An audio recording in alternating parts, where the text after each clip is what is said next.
Dearest friends, today we're making stewed cauliflower together. But how do I make them? Just watch the video closely. In a pan, we add a drizzle of oil, some chopped or whole garlic, however you prefer, a pinch of chili pepper, some salted capers, and black olives. These are whole, but if you want to pit them, that's perfectly fine too. I like them this way. And finally, we add some anchovy fillets in oil.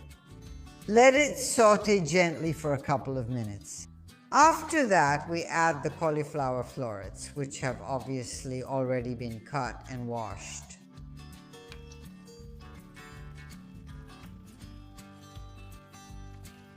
Very good.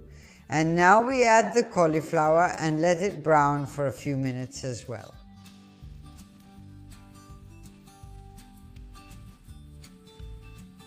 At this point, we add the tomato sauce.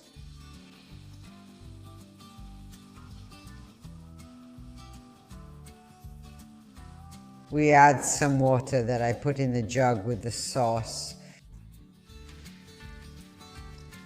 And we drain it well. We add salt. We cover and let it cook for at least 20 minutes. Then, of course, the cooking time for cauliflower is subjective. Some people prefer it softer, so a little more time, and some prefer it firmer, so a little less time. Time's up, our cauliflower is ready. Let's turn off the heat and prepare the dish.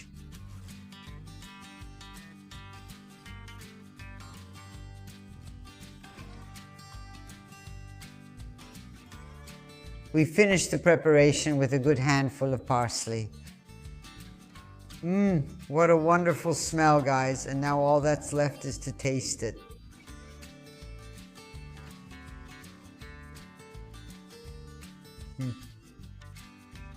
Guys, let me give you a little tip.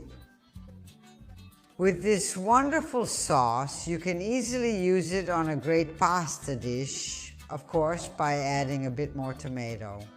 That said, I say goodbye and send you all a hug. See you next time.